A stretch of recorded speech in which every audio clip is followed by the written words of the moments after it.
everyone. Welcome back to Beyond the Veil Tarot and Astrology. My name is Candice Marie. Thanks for joining me. I'll be your astrologer today. Hope you guys are doing well. Happy Halloween to those of you guys who celebrate. This is going to be the video that I'm doing on the new moon in Scorpio, which I'm calling Do or Die Time. If you guys like my content, you want to see more of it, make sure you click the bell button below. You're alerted as to when I have new videos coming out on the channel. I appreciate your guys' likes, comments, your shares. It's like awesome to hear your guys' feedback and how you're experiencing some of the stuff that's going on in the cosmos. If this is your first time watching, welcome. Make sure you leave me a comment and let me know where you're tuning in from. I'd love to hear from you. Well, guys, is there anything scarier than a new moon in Scorpio, right? Seeing the moon move through that sign. We are getting a head start on this next lunation where we're going to see an opportunity to make some moves. I guess that's the positive side of it. But what about a new moon that's in conjunction to Mars? Is that scary? Sounds a little intense, right? No, that's not scary. Okay. What about a new moon in opposition to Uranus? Okay, that's a little scary, right? So no, this isn't a trick, but I have a treat for you guys. I'm going to do a deep dive into this new moon in Scorpio. We're going to talk about why it's so important and it's really, really fantastic for initiating change, right? That's the silver lining. So the term that I use today, do or die, basically is conveying a sense of urgency and determination. These are keywords when we think about Mars. It means that a situation or a task is so critical or so important that one must succeed in the face of serious consequences. Consequences are definitely a big part of this new moon with that opposition to Uranus. It may be implying that there are no other options and that one must give their utmost effort to achieve success or face severe repercussions. So in essence, this is when something is described as do or die. It's emphasizing high stakes and the need to put everything into particular endeavor to ensure a successful outcome. This phase is often used in contexts where failure is not an acceptable outcome and there is a sense of all or nothing urgency.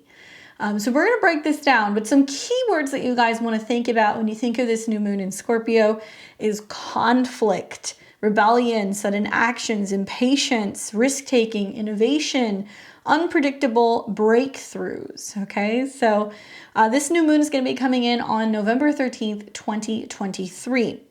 It'll be hitting at 1:27 a.m. Pacific time, 4:27 a.m. Eastern time. Obviously adjust your, your time according to where you are. I know we have people all over the world. And this is going to be coming in at 20 degrees of Scorpio. So we see the once a month conjunction between the sun, which represents sometimes our energy. It's highlighting a certain topic in our chart. It's also bringing a real focus of Scorpio related topics. And then the moon comes into conjunction. So this is basically like a fresh start or planting fresh seeds. Now, new moons are used for setting intentions. So if you're wanting to initiate a new job, a relationship, start a new routine, that's generally what we do during new moons. And this particular new moon is like a double dose of Scorpio. Dare I say even like triple. As if the conjunction to Mars wasn't Scorpio enough, we have the degree at 20 degrees. So if you follow the degree theory, that is a degree that's associated with Scorpio. So I'd like to read to you guys what Nicola has to say about 20 degrees of Scorpio.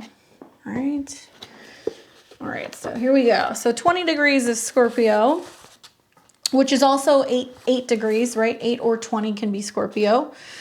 He says, at the risk of one's life, a threat, someone or something that has died, to kill or be killed. It can also represent bullies or dangerous people. Graves, corpses, skeletons, a cemetery, or an underground world. Obviously, right, Pluto. Operations, surgeons, surgeries, operation rooms, to undergo an operation, to amputate, to cut off lameness. Someone else's property, everything belonging to someone else. Toilets, restrooms, litter, trash, rubbish, garbage.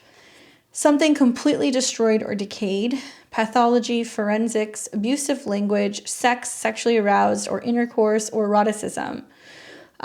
Reproductive organs, all underground rooms, cellars, basements, subterranean spaces.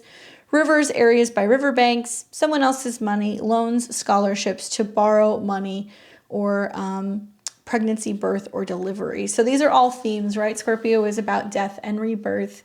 It's not always that we see a planet moving through the same degree that's associated with. So we're looking at the sun and moon in Scorpio at 20 degrees. So that's why I say it's kind of doubling down.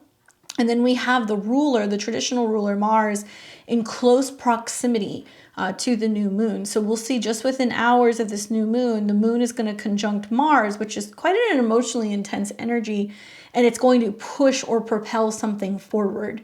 So I always like to look at the new moon and see like what planets or aspects the moon is going to be making just shortly after the conjunction. Or after the lunation. So in this case, it'll be a conjunction to Mars, but it's also going to be in opposition to Uranus.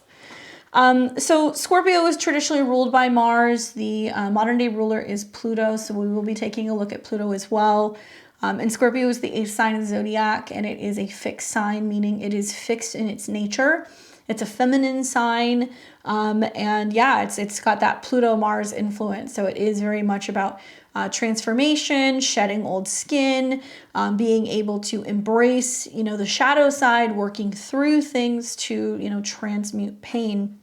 And so who is this going to affect the most? Well, my Scorpio placement. So if you are a Scorpio sun, moon, or rising, this will be affecting you, especially if you have any placements between 18 and 22 degrees of Scorpio. So if that's your sun, moon, rising, or a personal planet, you are definitely going to be feeling this.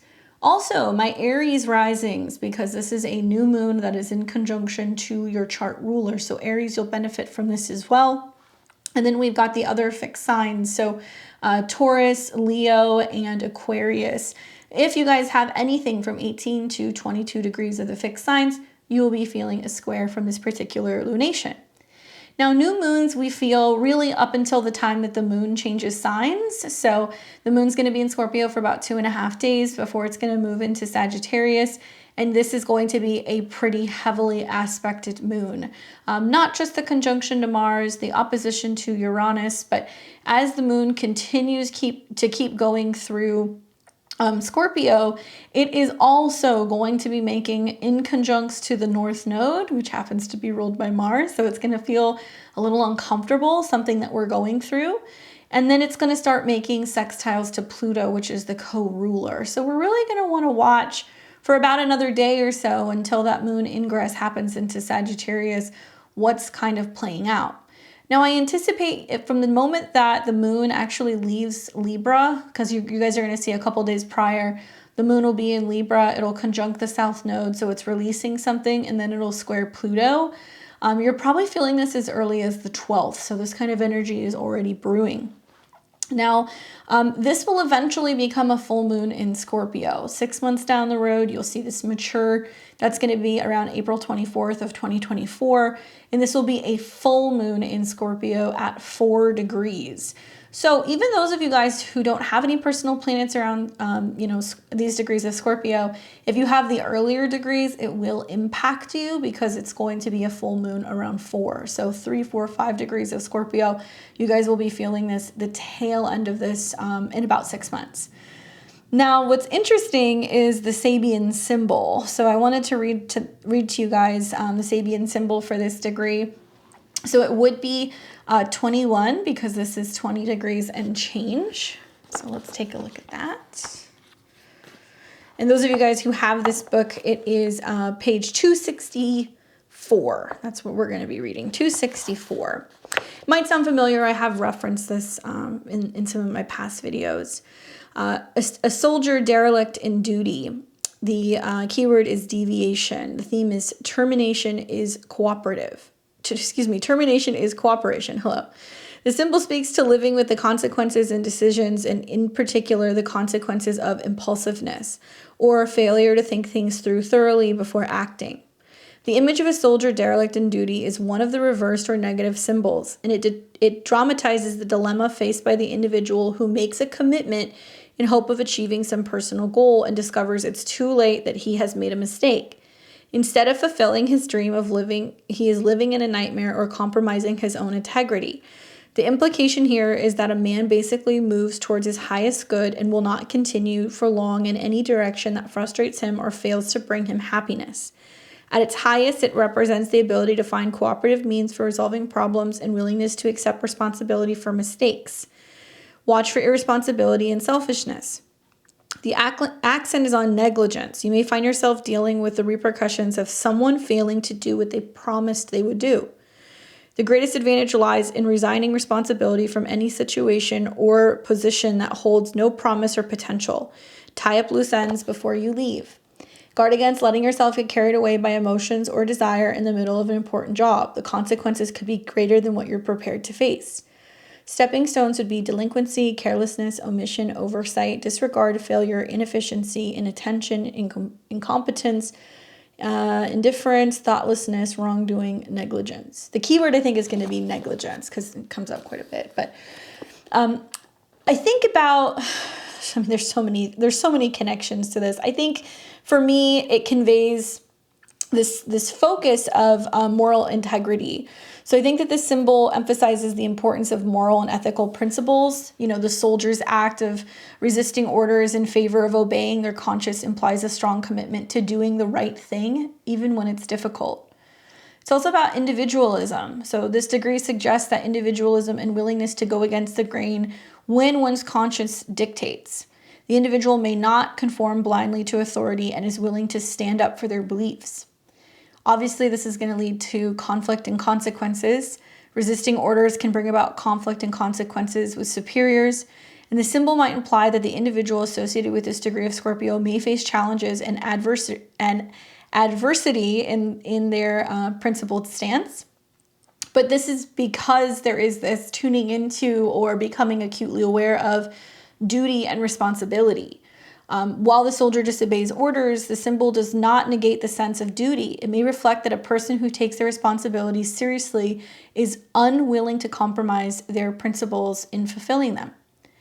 Obviously, this takes strength and conviction in order to do such a thing. The soldier's action underscores the strength of conviction and the ability to withstand pressure or opposition in the pursuit of one's beliefs.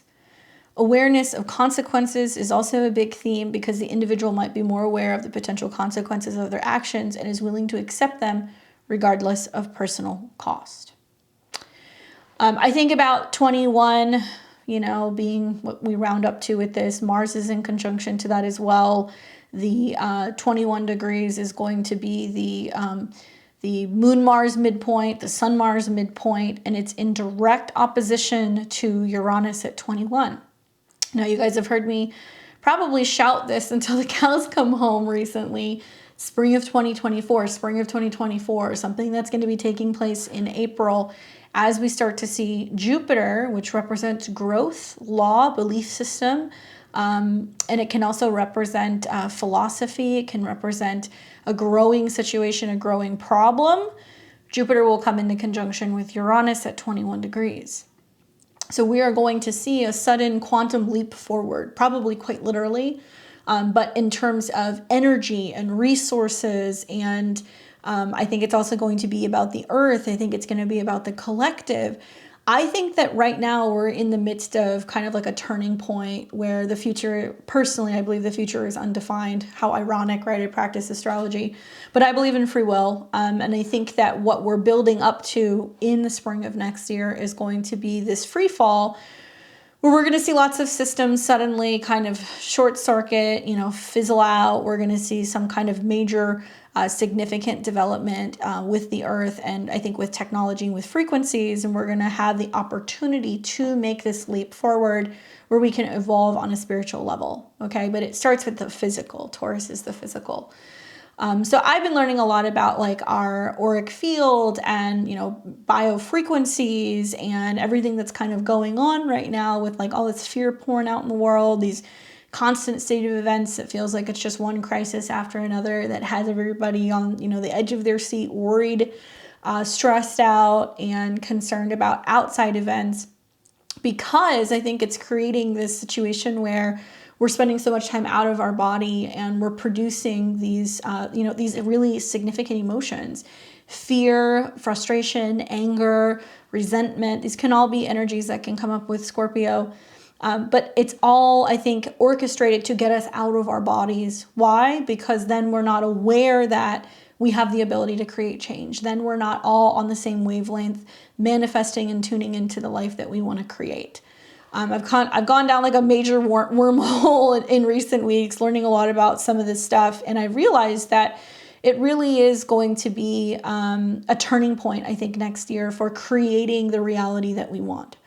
So right now, this crossroads, as this new moon comes in, we're going to see lots of really intense situations in the world. Mars is a planet that is associated with war, with death, with aggression, with conflict. And the opposition to Uranus is going to be how we are all responding to it. Are we going to have snap decisions and snap judgments? Are we going to quickly go and run and you know, panic buy things or hoard things? Are we going to get angry and reactionary and violent? Or are we going to become aware that this energy is kind of being put out there to kind of divide and conquer, or, you know, to kind of keep us stuck in that position of fear? The lesson is to really focus on being an actor, not a reactor, which I think is going to be quite challenging at the time of this moon.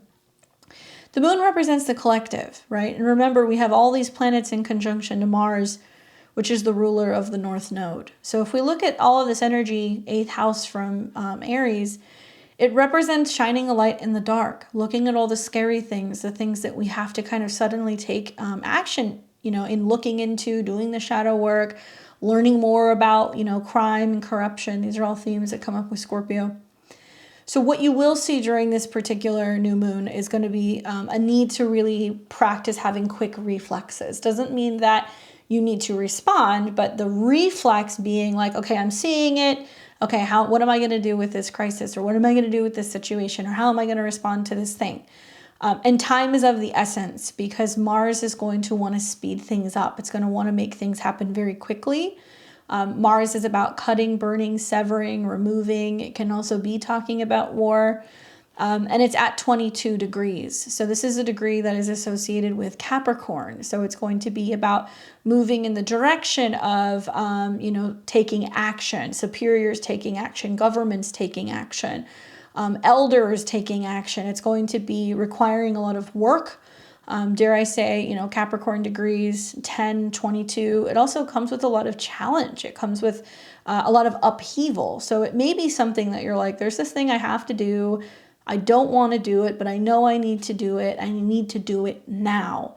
That's why this is such a wonderful new moon, because it's going to give us the opportunity to cut back, or it's going to give us the opportunity to stand up, take action, or be brave.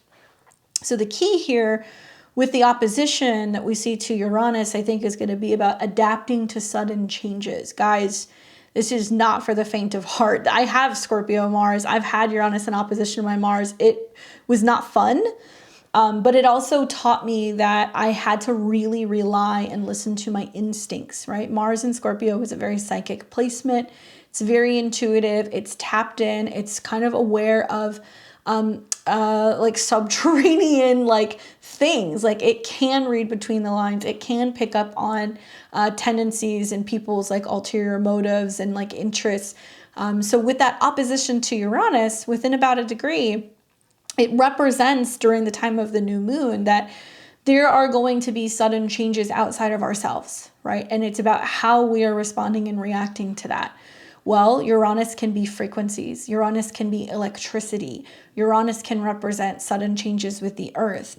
This is also in a sign that deals with food, banking, resources, physical materials, physical possessions. So when we have a new moon, this means that all of us collectively, you have to look at your chart, have the opportunity to set a new, intention, or to have a clean slate in a certain area of our life. So the house that Scorpio is in is where you're doing that. Mars being there is like basically lighting a little fire under your butt, saying, okay, time to get going. We got to do this thing. Why? Because of outside circumstances.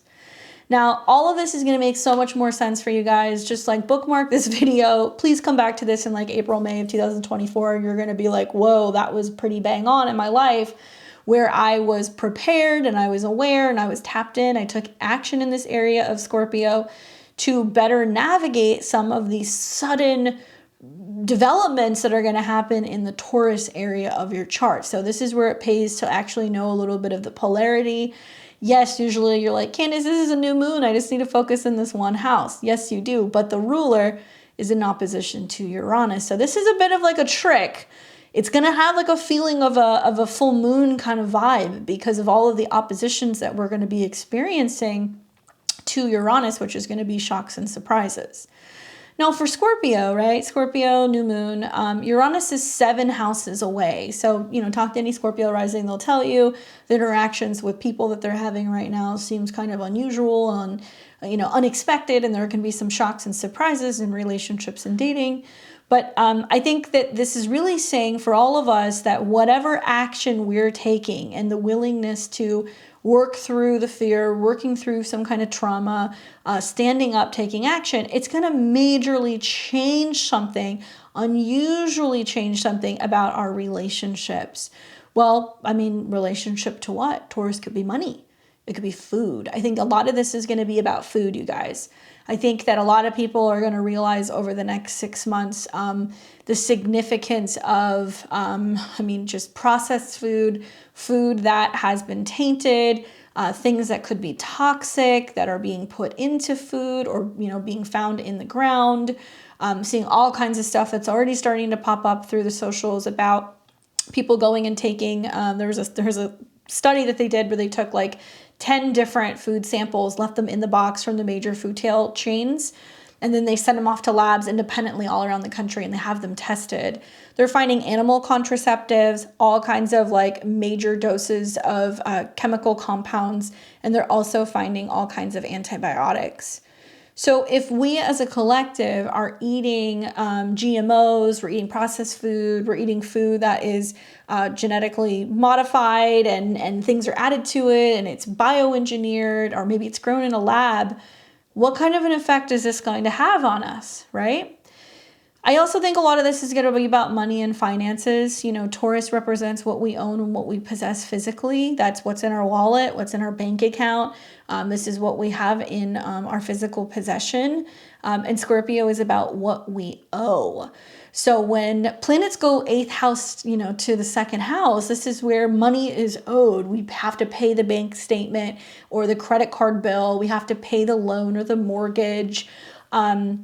I think we're going to see repossessions go through the roof in the next 6 months. And I don't like saying that, but I think that's what's going to happen because the moon and Mars are touching, saying that they're attacking or going after Uranus in Taurus things. Herd sharing, cow sharing, agricultural themes, land, going after farmers, heavy taxes on things revolving around the green movement stuff. I do think that we're also going to be seeing some attacks potentially or some increased taxes on cryptocurrency. I think you guys are going to see some outrageous prices for electricity. And once again, this is going to be taking place between now and the next 6 months as this evolves. But I think about next spring and, how that particular full moon in Scorpio is going to come into a square with Pluto. Pluto will be back in Aquarius. I think that the safe thing to say is at bare minimum, it's going to be higher taxes and taxes for things that should not necessarily be taxed, things that should be like just natural stuff. It's like we're going to get taxed on cow farts. We're going to get taxed on carbon taxes. We're going to get taxed on things that we produce as humans. Not even necessarily, I'm talking about like gas and other things, but just stuff that happens naturally in nature. Taurus, you guys will see some of this stuff coming up. I also feel like this is representing where there could be some sudden collective moves in regards to money and resources. Scorpio is generally investments. It can also represent losses. And I think we're going to see over the next 6 months that there's going to be a lot of things that are going to break down, that are going to decay, that are going to fall apart, that aren't actually going to provide resources And we're going to see lots of opportunity with North Node being in Aries for people to be entrepreneurial, for people to be self-starters, for people to be figuring out how to initiate new ways of making money, how to take action to pay off debt, to pay down things. So they have more liquid assets to be able to invest with. And I know I sound crazy or maybe even like a broken record, but I think you guys are going to see come like spring of 2024, some really, really, really wild things financially. I'm not as optimistic as other people. Yes, the market goes down and we have boom and bust cycles. That's very common, but I think what we're coming into is a pretty significant bust cycle. And it's unfortunate because the people who are making money, they're making money, but they're making money and there's people losing houses, having cars repossessed, business closing, people losing jobs. And so, yes, some people will, make out like bandits, but those will be the people who are prepared. And so for me, I'm thinking about Scorpio season right now, taking action in the Scorpio area of my chart so I can reap all of the rewards when we get to spring of 2024.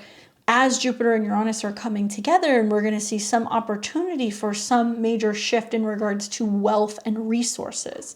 Now that conjunction will be around April 20th, 2024. You'll feel it, mid-April into May. And that will involve Jupiter and Uranus at 21 degrees. That's a degree that deals with Sagittarius. It's about global, it's about growth, it's about development, it's about to raise things, right? Let's see, what does Nicola say about 21?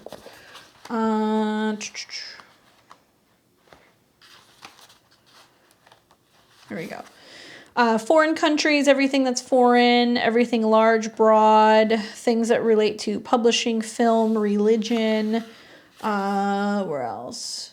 Colonels, generals, voyages, tourism, education, wholesale, import, export, borders. And so I think, with the Jupiter, Uranus and a sextile to Neptune, could importing and exporting become more difficult because we're having issues with supply chain? I mean, maybe. We have seen in previous years where Saturn, and Uranus were in a square and we saw breakdown. I think we're still going to see the end of this. I think this is going to be something that's going to continue. And whether this is relational issues among countries or border issues, shortages, I do think we're going to see shortages. I think when I look at Mars in an opposition to Uranus and Mars rules the North Node, I look at this and go, wow, people are going to become pretty pushy, or you're going to see some angry mob mentalities with Mars opposed Uranus over money, food, resources, and possessions. I also strongly believe, because this is an opposition to Uranus, and Uranus has connections to Jupiter, that over the next 6 months, you're going to see probably one of the hot button topics is going to be about gun control.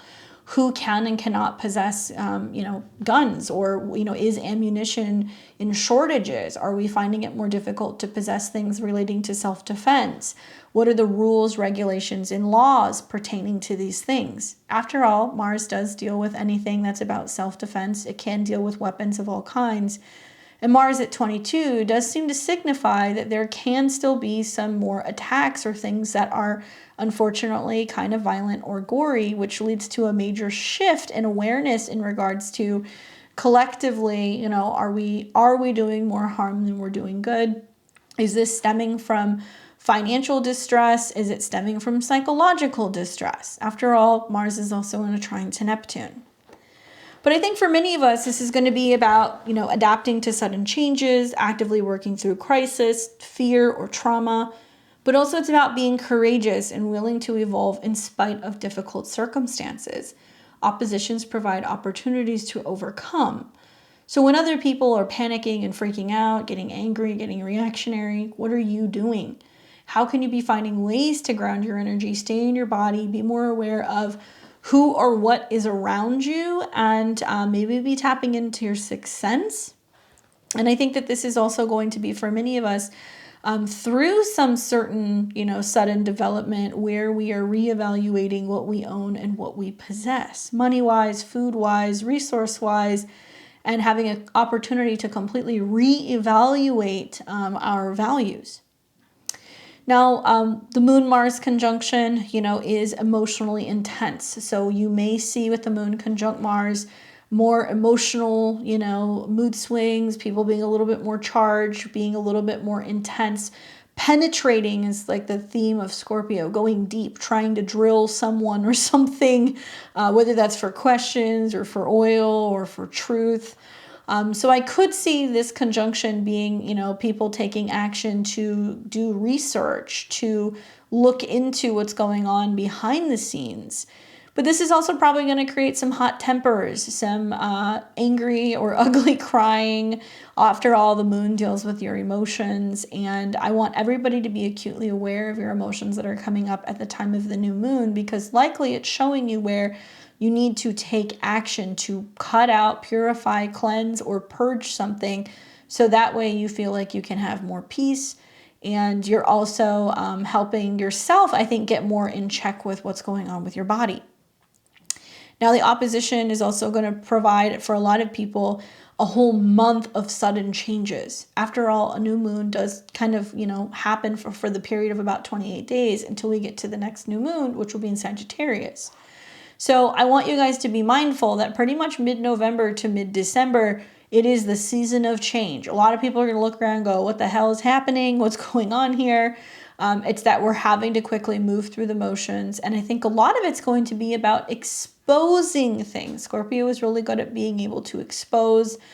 This can be about, you know, researchers. This can be about, you know, people who are doing undercover work or some kind of exposés, or there could be like detectives or people like that that are getting ready to expose crime. Scorpio is crime relating to money. It could be money laundering. It could be, you know, food and investments in regards to food and pharmaceuticals, because of the trines also to Neptune. And, you know, the trines to Neptune is positive. I like to look at, you know, trines and sextiles as a way out. So this does also seem to indicate that with the trine to Neptune that we have the opportunity to be more spiritual, more emotional, more sensitive, more empathic, and kind of tapped in. And maybe we're learning to finally overcome things and take the necessary actions and change, so that way we can be, you know, more tapped into the vision of what we're hoping to achieve and what we're hoping to create. I've been telling everybody for like the last 2 years, Saturn and Neptune in the same sign of Pisces means we have to create our own reality. What you're seeing on television, what you're seeing in the world, what you're reading in the paper, what you're seeing on social media, I'm not saying it's not real, but I'm starting to think that it's like a simulation. And the more that we're buying into what we're being told is happening and getting worked up and afraid, the harder it's going to be able to create our own reality. This is why taking time to be on your own, be reflecting, resting, you know, taking care of your mental health, doing some meditation, and connecting with the collective in an altered way through dreams, meditation, whatever, is the key to being able to create the life that we want to create. Because look at this, Saturn's coming back into a sextile with Jupiter, Neptune's coming into a sextile with Uranus. What kind of a future reality are you building, right? Right now, we're in cleanup mode. Scorpio is like the glorified trash man. We're going through all these things going, okay, we got to pick apart all the stuff that we've been afraid of dealing with or the things that we don't want to see. And the sun is shining a light on that, right? It's illuminating with the moon. Hey, there's this action that we need to take suddenly. We need to do it now. That's why I said it's do or die. And then finally, you know, we got like Pluto over here. There is a wide sextile to Pluto. It's pretty wide though. 20 to 28 degrees is about an 8-degree sextile. So there's another 8 for you. Pluto is now direct in Capricorn, and it's heading back to that energetic 29 degrees here pretty soon. So you guys are going to see for the next month or two some pretty intense things revolving around power structures, government structures, the old system, the old ways, right? All of these older people within politics and government as well that are wanting to hold on to that power. But it's dissolving, right? Especially as we see Saturn now awake in the sign of Pisces. By the time we're having this particular new moon, Saturn will be direct. Saturn won't go direct until the 4th, so you guys will get that video on Thursday. But yeah, I mean, Pluto's not really doing much. Wide sextile. We've got Pluto that is also in a wide trine to Uranus and a sextile to Neptune. And I don't know. I see the Pluto Neptune sextile very differently now. You know, having watched it play out the last couple of years throughout like the pandemic, I really feel like this has been about how corruption has been hiding behind the scenes, you know, within Neptune related things, in foreign lands, in back rooms, in laboratories, in hospitals, where some of the darkest things are happening, you know, not in front of us. It's behind the scenes. And so now that we've got Pluto during a new moon in Scorpio and a sextile to Neptune, there is a lot to be said about the fact that there are now energies that are actively trying to, you know, expose this, because Scorpio is about death. I think we're going to hear more about death relating to pharmaceuticals, you know, hospital practices, people who have gone missing. Obviously, the topic of genocide is pretty significant for a number of ethnic groups at the moment. But I think that we're going to hear more about this. I think we're going to hear more of this, and whether or not this is actually taking place behind the scenes, it's just not something that you're hearing about. Now, I think, in my opinion, probably it's kind of hard to pick. I mean, it's a toss-up between Mars conjunct the new moon and the opposition to Uranus, but the opposition to Uranus is very significant. I think a lot of this is because we're going to be feeling at the time of the new moon, okay, we want to start something new. We want to do it. We want to do it right now. But the challenge is that we're going to feel this conflict between what is tradition and what is innovation. Now, we know that Scorpio doesn't necessarily like to change, but the whole point of this sign is to learn to trust.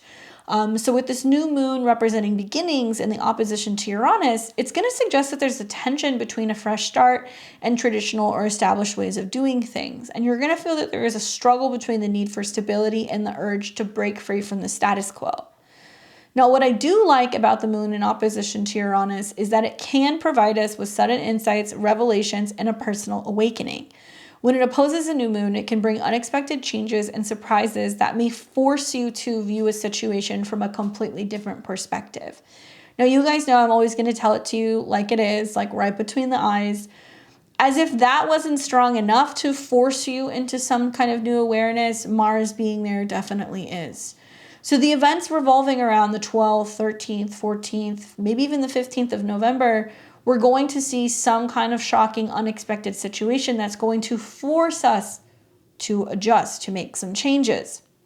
So, you know, Uranus represents this energy connected to rebellion and the pursuit of individuality. So you may find yourself challenging authority or conventional norms during this time, you know, maybe seeking more independence or freedom in your life. And this is going to be connected to the Taurus area of your chart. So where are you pushing away from something? Where are you feeling like you need more freedom?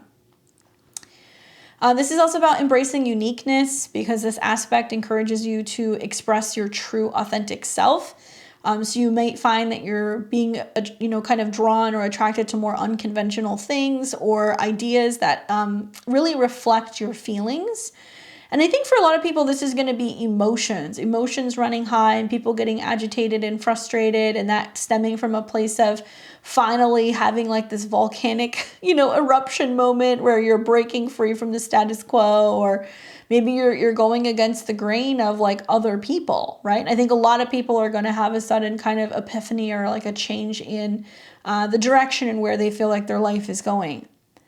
Now, this is also about being eccentric, okay? So Uranus is connected to, you know, being eccentric or original. And I think a lot of people are going to feel this strong inclination to think outside of the box and approach problems in unconventional ways. Now, the challenge here is that thinking is more about Mercury. Mercury is just coming out of a square with Saturn. So Mercury isn't really strongly involved in some of these transits. If anything, all of these planets are in opposition to Jupiter, and Jupiter is the dispositor of Mercury. So I definitely think that we're going to see a lot of like difference of opinions.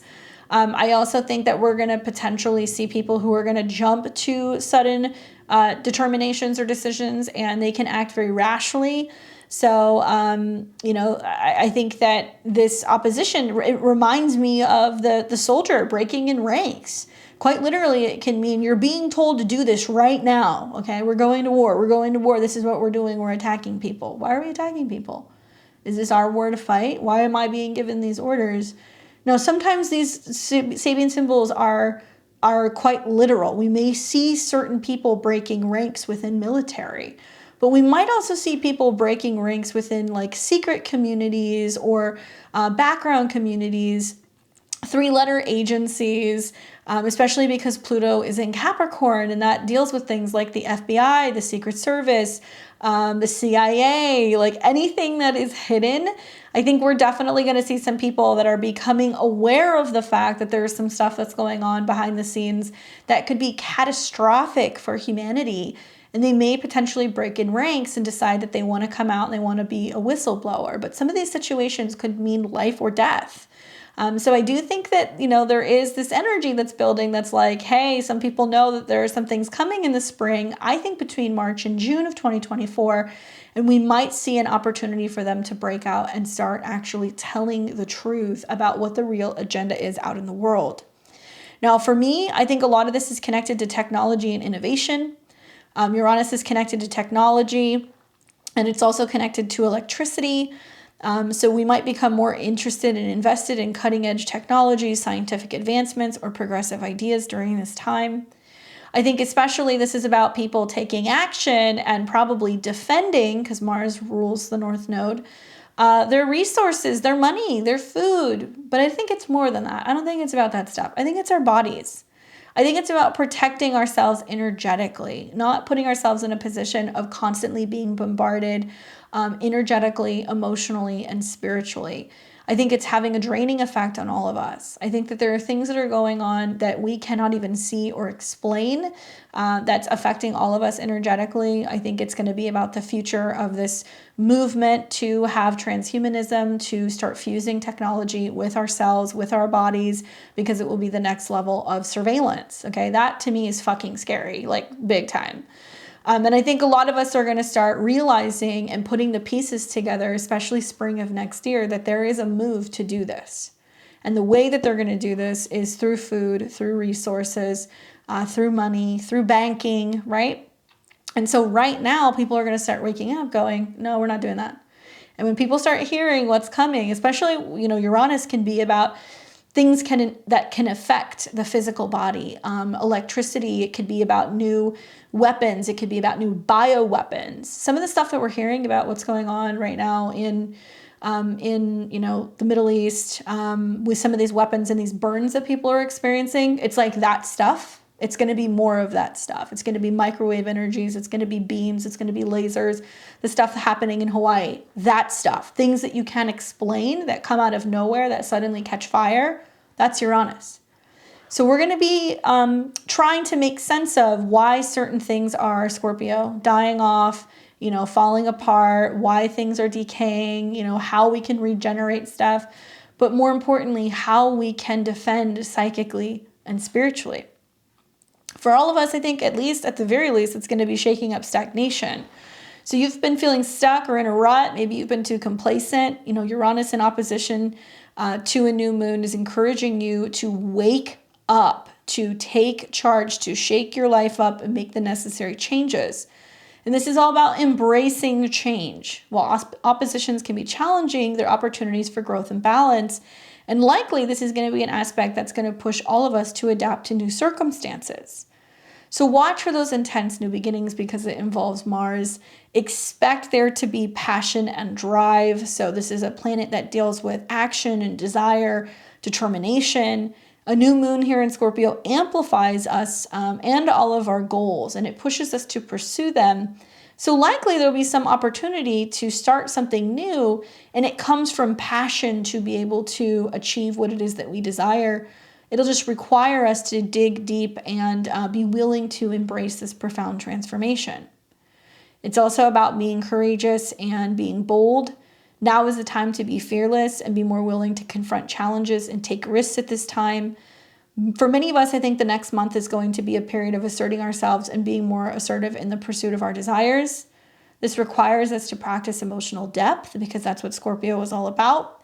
Being that it's a water sign associated with Mars and Pluto, This new moon is going to be bringing emotions to the surface.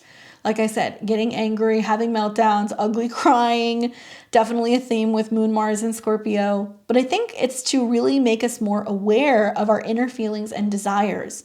And it's an excellent time for introspection and finally addressing some of the emotional skeletons in our closet. Yes, it's possible we're going to see some power struggles. That's inevitable. But it's about being mindful of how we handle the power dynamics and the conflicts at this time. It is possible with all these planets in Scorpio for us to totally transform the area of Scorpio on our chart. I think it's going to be inspiring, I think, for some of us to be finally shaking off old patterns and behaviors that no longer serve us, because we'll be making room for new and improved aspects of ourselves. Now, I encourage all of you guys with the opposition and the opposition to Uranus and the conjunction of Mars, be careful, okay? Use caution, exercise caution, because this is very incredibly powerful and empowering. But it's also essential to manage the intensity wisely. Avoid impulsive or aggressive action. Instead, channel that energy into constructive efforts and stay mindful of potential conflicts. The new moon in Scorpio is a powerful time for setting intentions, and it's really important for you guys to know where this is taking place. So to help you all out, I'm going to take you through the 12 signs. I'm going to talk about what new intentions you're setting. I'm going to give you guys some notes really quickly. I am a Western astrologer. That's what I practice. I'm going to be using the whole sign method. So I'm going to show you guys the 12 rising signs. I recommend listening to your rising sign first. That's going to tell you literally where in your life this is taking place. Then you want to listen to the sun sign. That's going to be more for your career, your happiness, your ego. Then you want to listen to your moon sign. That's about how this is going to be impacting you emotionally. I recommend listening to all three. I think it's going to be really helpful. And as a reminder, Scorpio, sun, moon, and rising, 18 to 22 degrees. You're going to be feeling this the most. Also, Aries, pay attention because this is going to affect you, and the fixed signs. So let me take you through this now. There we go. All right. So this is going to be for Aries and Aries rising. What's going on, guys? You're going to have this new moon in Scorpio. It's going to be in your natal 8th house, and it's in conjunction to Mars, your ruler. So my advice is for you, really pay attention to this new moon, a day before, the day of, and the day after. Now, this will be taking place in your 8th house. This is the house of deep emotional and psychological issues. These issues may come to the surface during this new moon. Likely you'll find that there's a strong desire for transformation and self-discovery, and financial matters and shared resources may intensify in some way. Now, wherever Mars goes is where you are. So this conjunction that's taking place between the sun, moon, and Mars tells me that there is some need to go deep into the 8th house of resources. So debt, dealing with a partner's finances, dealing with an inheritance, dealing with a tax issue, something going on here about money being, exchanged or shared or being given to you seems to be really important. So watch for those financial matters to intensify. Really pay attention, I think, all month long, because you may find when the moon goes through Aquarius or when it goes through Taurus or when it comes back through Leo, that will be the times that you're going to feel the crunch. So it doesn't have to happen that one day. This is also like a really sexy new moon for you, Aries. I think it can be really passionate and really amazing for working through issues relating to intimacy. But you're definitely going to be feeling a real shift revolving around like death and rebirth energies in your life. Now, the co-ruler Pluto is in your 10th house. So it might mean that there is some huge transformation going on with your career. It might mean that there's a huge transformation with your status taking place. And there is a slight sextile between the two. So it is kind of putting you in a position of being able to get a leg up. And maybe you're just finding that there is more resources that are coming in now. So that might impact the changes that are going on with your career. For those of you guys who are partnered, so if you're in a committed relationship, you're married, you have a significant other, this can be a really significant time in regards to their money and their resources. And there might be sudden moves going on because remember, this is an opposition. So you've got your money going in, you've got your Mars transit going into the 8th house of other people's money, opposing Uranus in your second house. So there's going to be a lot of back and forth with money coming in, money going out. What do we do with it? And remember, in 6 months' time, you will have a conjunction in the second house, and you'll have a full moon in the 8th house.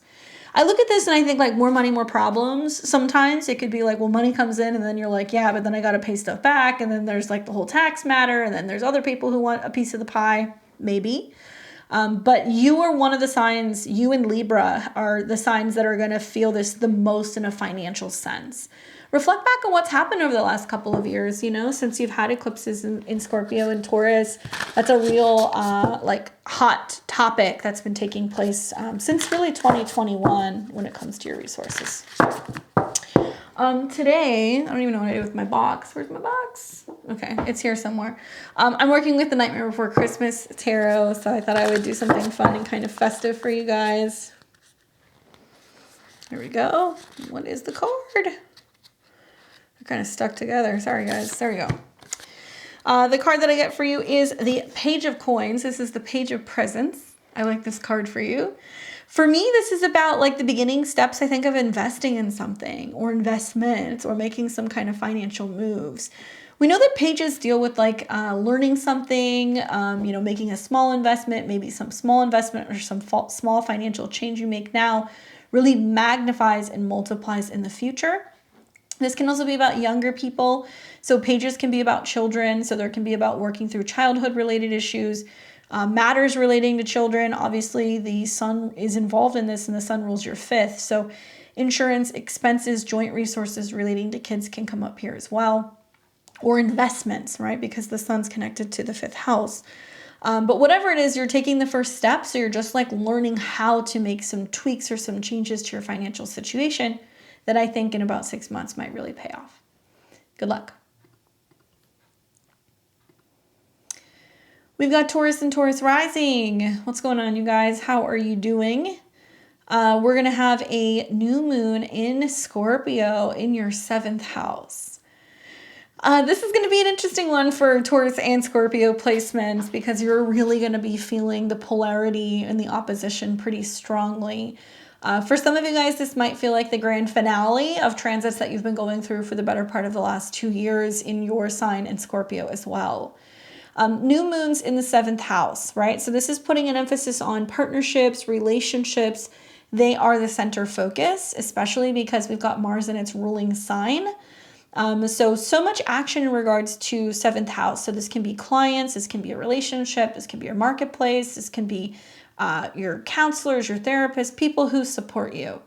And there is a focus to and a drive to confront or address relationship issues head on, right? Mars. So you might seek a more intense or transformative connection. The positive is that I do see this being about being able to take action with another person. So if you are looking to get a coach, or if you're looking to work with a partner, or if you're like really adamant about going out there and meeting someone, if you're single, this is great for that. New moons in the 7th house, we set intentions to meet people. And it might be rapid, it might be very quick.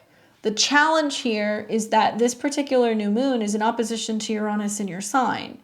So you're going to have people coming in who have some very strong egos. They have some very strong needs and desires because Sun, Mars, Moon is all about what they want, what they need, their reactions to things.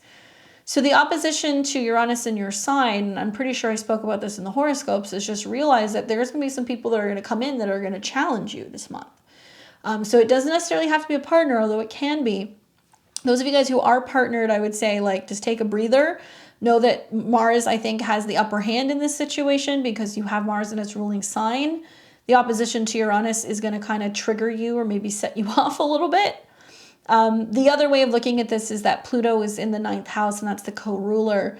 So we do see sextiles. So some of the action in relationships can be transmuted, some of the fierceness, through learning together, traveling together, getting active together, being, physically active together. I think Mars can be a sign, a planet connected to that. But I also feel like relationships can be very sexually charged in this next month as well. So just be mindful that there's going to be, a need to connect with other people, and it might kind of feel a little uncomfortable, or you might be feeling like people are kind of provoking you a little bit. I love this for like working with new mentors or teachers or people who can train you. I think that that's a wonderful way to use this energy because of the connection with Pluto. The card that I get for you is the Page of Cups or the Page of Potions. You got another page here. So this is wonderful for romance, connection, meeting people. So those of you guys who are Taurus risings, who are like either single or just getting to know somebody, there can be lots of passion. There can be lots of romance. Sometimes Page of Cups can be a Scorpio. It can be a Cancer. It can be a Pisces. So these can be the signs that are popping up. I think about, you know, how there's just going to be rapid growth and development in relationships and, you know, that coming full circle next year and how you're responding to the fact that, you know, partners might be kind of doing their own thing. So there might be more of a focus on them taking action, especially with the North Node being in Aries, that's 6th house away from your 7th. You might notice that some of your partners are like, I'm going to the gym, I'm working out, I'm training. You know, there's a real focus on habits and routine. And those oppositions to, you know, Uranus and Jupiter in your sign might kind of shake you up a little bit and be like, well, what about me? You know, where am I being involved? Or, you know, can I go? Or maybe it is getting you outside of your comfort zone. Taurus risings are known for like having, you know, their routine and kind of being safe and secure, not making changes to what they're eating or their habits. So you can have a partner that can kind of shock you in or out of some of these habits. And so there can be some emotional reactions that can kind of come up from that. Okay. All right. Good luck, Taurus. We've got Gemini and Gemini rising. You're going to be experiencing a new moon in Scorpio. This will be in your natal 6th house, right down here. And the 6th house in astrology is going to be associated with work, health, daily routine. This is your focus. This is where you're setting intentions. Here's the positive. Mars does really well in the 6th house, and obviously it expresses itself very well through Scorpio. So I look at this and I'm like, my Gemini risings are going to be feeling very compelled to improve health and work efficiency. There will be a determination to excel in your daily responsibilities and this impulse to be like, I need to cut everything out that is not serving me, that is not working for me. So you're going to have probably a pretty significant to-do list, I would imagine. Mars has connections to the 11th house, so that can be about your goals and realizing that you need to adhere to a certain schedule, which means that you have to actually be creating a schedule and you have to be on top of your routine to make these things happen. Now, Pluto is the co-ruler and it is in a sextile, so I love this for detoxifying, cleansing, purging, removing things, healing things, cutting things out of your diet, like letting go of bad habits. I think that that's really wonderful. I do feel like on the flip side, this can be talking about your 6th house, like work and your daily routine. So if you're looking for a job, if you want to quit a job, if you want to make changes with a job, you could do this here as well. Now in 6 months' time, we're going to have this become a full moon, and we're also going to have Jupiter and Uranus in conjunction in your 12th house. So I'm wondering, like, are you needing to make changes to your health now to, you know, keep there from being further physical or mental health related issues? Maybe. 12th house, after all, does deal with healing centers and hospitals. So there can be some health stuff now that comes to your attention that you're like, whoa, I got to deal with this. But also, I think that this is about creating a schedule and a routine so you can get the work done that you want to get done, so you feel like you have more time for travel, rest, recuperation, and kind of having some downtime. Right? Let's take a look and see what the cards say for you. The card that I get is Temperance. I love this. Is it sobriety for you? Could it be? I love Mars going through the 6th house. Maybe it's just me. It's Pisces for me. But when Mars goes through there, when Saturn goes through there, I always find that I'm like, I'm not drinking this anymore. Or like, I'm not eating this anymore, you know? So balance, moderation, or doing things in moderation, or trying to find ways to kind of cut back or clear things out can definitely be a theme. But also healing. And healing doesn't necessarily need to be physical. It can be emotional. It can be spiritual. It can be sexual in Scorpio. And healing is also not linear when we have these oppositions to Uranus.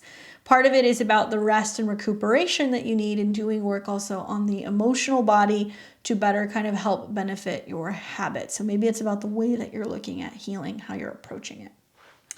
Good luck.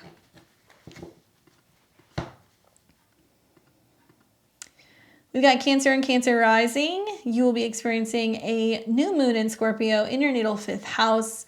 Good news is this is a fellow sister sign, so you are a water sign just like Scorpio, and you'll be really benefiting from some water trines because you're the missing piece of the trines that we're seeing to planets in Pisces. So especially if you're like, 18 to 26 degrees Cancer, sun, moon, or rising, I think this is going to be quite positive for you guys. Now, a new moon that is conjunct Mars and it's in the 5th house is about creative and romantic energies being amplified. This is a strong drive to pursue creative projects and passions, and potentially even some that could help you start your own business or launch you in a new direction professionally. Now, Mars is the ruler, so it's connected to your 10th house and the North Node. So maybe it means that there is a need to get cracking on, feeling inspired, really tapping into your talent, maybe making some changes with how you express yourself so you can really see this emerge in the new year. What else? This is also going to be about being more assertive in matters of the heart and personal expression. So here with the new moon in the 5th, it's like if you love something, you're not going to hold back. If you're really wanting to get to know somebody or pursuing somebody, you're going to do that. This can be very sexy and romantic with Scorpio in the 5th house. This can also be putting up themes in regards to children. So if you have children, if you're wanting to have more of them, if you're thinking about starting a family, or if you're just wanting to kind of get in contact or connection with somebody who can be more serious, somebody who you can fall in love with. Remember, Pluto is the co-ruler, and you've got Pluto in the 7th. So some of these outer or wider sextiles to the 7th house talks about how youth or creativity or children or romance really changes and transforms relationships and partnerships. For some of you, it's doing the work to go and heal issues relating to the inner child, self-worth, learning to love yourself more, so you can do that with this as well. And set new intentions for how you can kind of better practice some of these routines. Taking yourself on a date, going and doing things for you, right? Part of Mars being involved is being like, I'm in charge of my own happiness. I decide how I'm going to make myself happy. What am I doing to be happy or choose happy today? And that's how I would look at this particular new moon. Now, if it does happen to trine your personal planets, it's just going to be more emotional and more sensitive, and maybe you're just more aware of like what's going on within your heart space. And there might be a need to totally change and transform something about the way that you're expressing yourself. Okay, let's take a look here, see what the cards say. I guess I should also say that the oppositions to Uranus in your 11th house is loving yourself in spite of whether or not you feel like you have the support from others. You could feel like there's a lot changing with your friendships right now with Uranus in opposition, or maybe your goals are changing somehow, and so now you're shifting gears and you're going, okay, it's more about what I'm doing for me. And it's pulling that energy away from spending time with friends or collectives. And it's focusing back on you. And maybe you're feeling how that's affecting some of your friendships. The card that I get is the Emperor. It's Santa. How appropriate. It's the Emperor, Aries, right? And this is about managing, handling, taking care of, showing up, being the boss, taking care of yourself, like really taking that action. Mars is connected to the Emperor. So it's basically like looking at things being like, if I don't make myself happy, who's going to? If I'm not loving myself, who's going to? Taking responsibility for what is going to bring you joy. Father figure related things can come up, or relationships to men or bosses. Sure, can there be some kind of romantic connection with somebody at work? Maybe. But I think that whether you're in a relationship or not, this is about finding ways to better express, how you're feeling and going after what it is that you want. And that's definitely what the Emperor does. Good luck.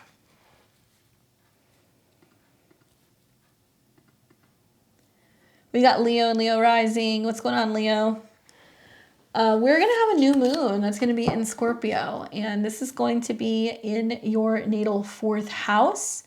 So if you are a Leo, sun, moon, or rising, 18 to 22 degrees, watch yourself because you're going to be right smack dab in the middle of a square between this new moon and Uranus. So your reaction, your drama, your joy, your creativity somehow is going to kind of be influencing this. So when you have a new moon that's taking place in your 4th house, the focus is all about home and family. Sometimes issues are intensified, especially with Mars being there. You may feel a strong desire to make changes in your living situation, and family dynamics may become more assertive. I say that because Mars is involved and Mars rules the 4th house, so there can be more agitation or movement or aggression revolving around relatives, roommates, people within the home base in general. And the opposition to Uranus in the 10th house is where there's more assertiveness going on at home because of some radically changing and developing situations at work. So there may be a need to come in and be like, you do this, you do this, you do this. The sun is there. So it's about you taking action, getting everything sorted because your energy might be needed elsewhere, or maybe you're having to move or make changes at home because of what's going on at work. Definitely parents, parental issues, you being a parent, you moving parents, dealing with parents, how your private life is also impacting your public life does come up with these transits. And it'll be interesting, especially because, I didn't talk about this a lot, but Lilith is in Leo. So especially with Lilith being in your sign, there can be a sense of you being like, I don't want to be told what to do. I want to do my own thing, or I don't want to be tied down. I want freedom. I want to express myself the way that I want to. And you may feel a little torn between what's expected of you professionally versus what's expected of you at home. And it may kind of trigger that Lilith square. And then also Pluto is the co-ruler. So Pluto is technically in the 6th house of transformations regarding home habits, routine, and schedule, especially in Capricorn. So I like this new moon if you're like, okay, there's a list of things I have to get done. I'm super busy at work. I've got all this stuff going on, or I'm making moves with my professional life. I'm going to make a to-do list. I'm just going to knock it out at home. And people might think that you're being a little aggro, or you're being kind of pushy, or you're trying to maintain a schedule, but it's because you're kind of needed to kind of focus in other areas of your life. So you can't be spending a ton of time doing this. You're going to want to knock it out really quickly. It might be a good idea to start, decluttering, organizing. If some of you guys might be talking about moving, if you start the process of getting everything in order to do that, packing things up, getting organized, and maybe even hiring somebody to come help you do it, because, Pluto in the 6th house can be about helpers and people who are professionals, professional movers, organizers, things like that. And through the transformation of your daily routines and your habits, you're going to be able to kind of make some shifts in regards to your home base. But that can get a little hairy in regards to you being needed in more than one area of your life, and there's only one of you, unless you can clone yourself. Maybe you can with that opposition to Uranus. Maybe you're hoping to do that, because next year, when Jupiter and Uranus come together, there is going to be this sudden amplification. Something is going to dramatically change. And I think it's going to be in regards to your relationships. I think some of you guys might get a lot of recognition. Some of you guys might have an amazing new successful job or position. Some of you guys might have beef with a relationship, because Uranus rules relationships. And you're looking around going, if this isn't working now, how's it going to work in 6 months? And maybe it's just kind of taking a much more kind of direct and just like an approach where you're handling everything like a boss. I wouldn't be surprised if you pull something relating to a king or something like that, because that's kind of the vibe that I'm getting looking at this.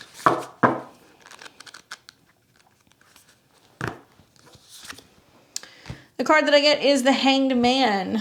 Well, that's surprising. That's quite opposite of the energy that I was anticipating. I feel like this might be talking about being stuck, where you're okay, I have to do both, or I'm feeling like I just have to, kind of just endure whatever is going on right now. I don't really have a say in the matter. Maybe. Generally, this talks about Pisces. And so maybe it's talking about the trines to Neptune. you know, and that the way is to change, transform, transmute, Neptune in the 8th. It might mean that there is a need to dissolve or release or let go of something. Maybe you figure, you know what, I got a lot of stuff to do. It's worth kind of parting with some funds and paying somebody to move me, right? Or maybe it's worth saying, hey, I'm going to really take the time necessary to be present with what's going on at home. And that means I might have to take time away from work or make a job change, and that's eating into my funds or, you know, resources that I have with a partner. So it's the sacrifice that you're potentially making, because it makes me feel like it's going to be challenging to feel like you can do both. And in order to better provide for this change coming with your professional life or your status, something's got to give. And I don't know if that's going to be making moves at home or changes with your joint resources, but likely you're realizing that something has to be sacrificed in the process. Good luck. We've got Virgo and Virgo rising. What's going on, guys? You'll be experiencing a new moon in Scorpio. This will be in conjunction to Mars in your 3rd house. So a new moon here is going to really put the emphasis on communication and learning. You may feel compelled to assert your ideas and your opinions more. You might have more of a drive to engage in dynamic and assertive conversations. The 3rd house is an energy that has associations traditionally with, like, you know, Gemini. So it can be about moves, moving, getting around town, transportation. It can deal with siblings. It can deal with writing, communication, and gadgets. One thing I will say is that this is about, I think, the way that you're looking at change and the way that you think about change and talk about change, because Mars rules your 8th house of change, transformation, you know, release, letting go. And it's also all in conjunct, you know, this North node in Aries. So basically something's coming up that you're like, oh my gosh, you know, it's rubbing me the wrong way. Something's going on with my car, or suddenly I have to move, or, you know, whatever. That's triggering the way that you think or the way that you talk about shifts and transformation. So really it's about setting the intentions for having a change of mind, right? And how you look at moving and getting around. There can definitely be a sense of getting a little agitated or feeling a little bit more kind of prickly in your communication style. So be mindful of that. When this new moon happens, I'm used to saying eclipses. There's no eclipses in Scorpio anymore. When this new moon happens, your chart ruler is in the 4th house, and it's just recently come out of a square with Saturn. So I don't know if some of you guys are like having to move, or there's something going on with like transportation or travel, and you're feeling kind of limited in who is supporting you. That's kind of the vibe that I'm getting. Now, Mars and Pluto rule this. You have Pluto in the 5th, and it's in a wide sextile. So it can also indicate that you're learning to change and transform the way that you communicate, what's in your heart, how you talk to children or younger people or romantic partners, how you're expressing yourself and moving through pain. Writing, walking, jogging, you know, doing anything that's going to be like connecting to journaling or things that are kind of like mobile will help you process this information a little bit better. So I would get into the habit of like going for a walk regularly or journaling, and I think that will help you transmute some of this energy. I'm liking the trines to Neptune in the 7th house. I feel like there is a way to be able to communicate relationship or relational issues with other people.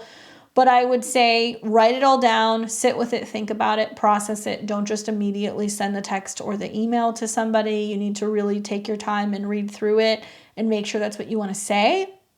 These oppositions that you're having during the time of the moon is to Uranus. And so to me, this is very much about beliefs, education, travel, or transportation. And Uranus rules your 6th house. So it looks like there's some sudden change happening that's impacting your schedule. It could be work travel changes. It could be educational changes. It could be some kind of delay that's going on. And you're like, okay, I have to be moving, traveling, or doing something. And it's kind of hindering my ability to stay on task, which is something that's going to kind of drive you a little bit batty. Communication is king. So focus on that. Just really take a breath and take your time as you're communicating with people, and embrace changes and also truth. I think about how the North Node's in your 8th house, And that Mars transit really wants you to get real about what is changing.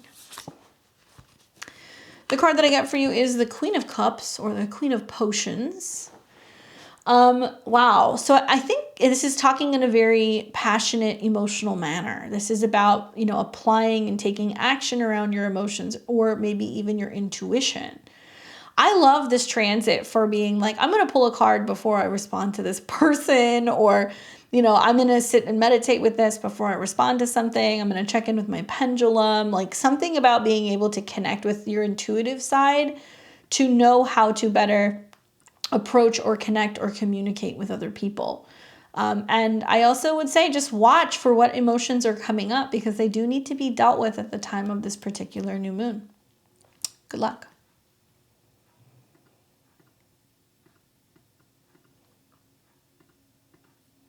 All right, we've got Libra and Libra rising. You will be experiencing a new moon in Scorpio. This will be taking place in your natal second house. For you, Libra, this is about financial matters and personal values coming to the forefront, a desire to take control of your finances or invest in something valuable, a determination to build financial security. Now, Mars is the ruler, obviously, of Scorpio, but it's also connected to Aries. That's your 7th house. So it does look like there is going to be some moves that you're going to be making in regards to maybe what you're purchasing, what you invest, what you possess, and talking with this about another person. So you could be talking to your partner about what you want to buy, what you want to invest in. You could be talking to a counselor, a therapist. You could be talking to a coach, a guide, somebody who's also financially kind of coaching you or making some kind of, recommendations in regards to teaching you more about money and resources and finances. The other ruler is Pluto. Pluto is in the 4th house of home and family, and there's a wide sextile. So I could see a lot of Libra risings taking some kind of action when it comes to money revolving around the home. Some of you guys might say, hey, the house, is potentially got some value. Do we consider, making some changes? Do we sell it? Do we make some moves, quite literally, for financial reasons? And is there a need for you to stand up, defend, and go after what is yours in regards to a home or family situation? So this can be about estates, wills, inheritances, because Pluto is there. Now, the challenging thing is at the time of this particular new moon, you are going to see Mars make an opposition to Uranus. So it means that you and a partner might have a difference of opinion on a financial matter, what you're buying, what you're spending money on. There can be some shocks and surprises in regards to financial matters, especially with Uranus in the 8th house. You might find out that someone or something is spending either your money or having access to your money or your joint resources. Now, for the most part, you and Aries, I think, are going to feel this in a financial way the most. You're going to have to reflect back on what's happened the last couple of October, Novembers, as we've seen some of these oppositions and these eclipses. I think it can be exciting. It might mean that you're gifted something or you receive something that you didn't anticipate getting that you get from someone else as well. The one thing I would take into consideration is Uranus's connection to the 5th house. So there can be you and a romantic partner having a difference of opinion, or you and a lover having a difference of an opinion. How children might somehow factor into financial matters or insurance matters and having to kind of work together with another person. Uranus also connects to the 5th house in the stock market. So then you might see an opportunity to suddenly make a move and make an investment where you're taking money that you possess and you're putting it into something. But 6 months later down the road, when you have Jupiter and Uranus conjunct in the 8th house, there's going to be some kind of blessing where you're going to receive something. There will be in a payoff, or maybe your partner makes more money, or maybe you win the lottery. Something happens that's going to bring in more resources. And I think a lot of it's going to be about, using some sense of direction and awareness about what you value, where you're putting your money now.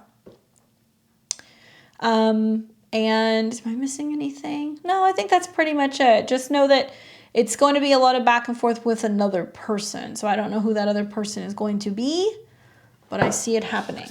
And it's also great for resources, like bringing in money from a business, because Mars rules your marketplace. So if you have like a service business, or if you have clients or anything like that, it can be really wonderful, and you'll really see like a pickup, I think, in the spring. The card that I got for you is the Lovers. There's Jack and Sally. I think, for this card, it's kind of cool actually, because I think about now finally Venus being in your sign. So like relationships and harmonizing can be a little bit easier. You've got Mars that's in your second house of what you possess. So it can mean that you have really strong feelings and emotions revolving around what you want out of relationships, what you're hoping to achieve emotionally, but also physically or financially with another person. So there can be options and choices with the Lovers card. But I think this is about you going back and forth and having a really passionate kind of one-on-one with another person about what you're hoping to acquire. So I don't know if that's about relationships or if that's going to be about financial matters, but regardless, the Lovers card talks about bringing somebody in who is going to be your other half. So the right client, the right partner, the right investor to be able to make some of your financial dreams come true next year. Good luck.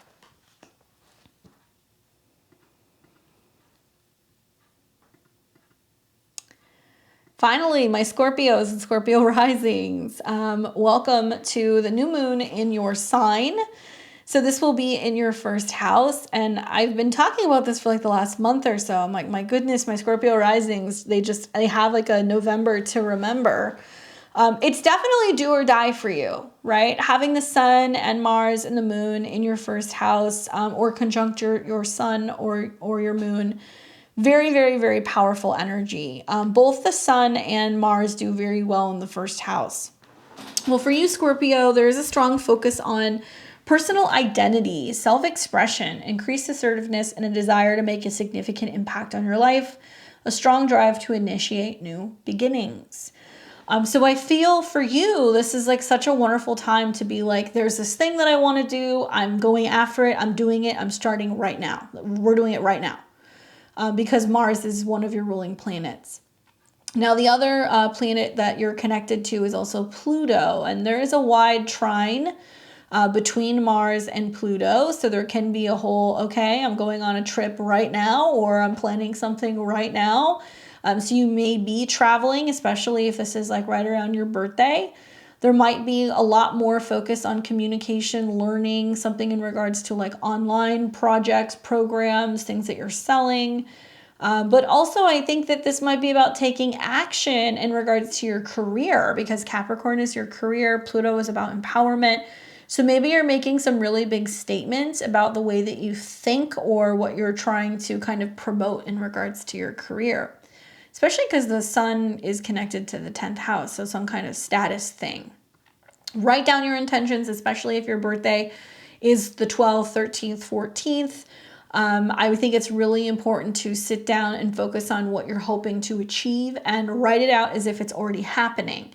Fold that up, stick it somewhere in an envelope, put it on an altar space, whatever, and then open it up next year. And sure enough, I'm sure you'll see that a lot of those things that you've set your mind to will have happened.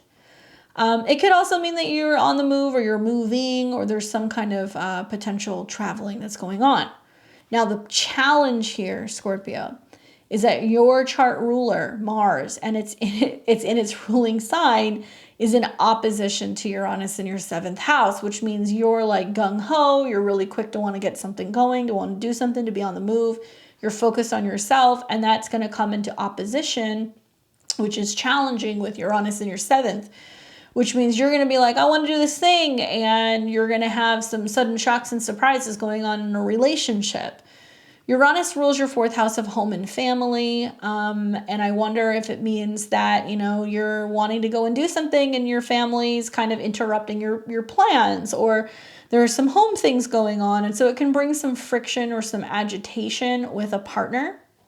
For those of you guys who are single, it might be chance opportunities to meet people. It might be hearing from people from the past because of Uranus's connection to the 4th.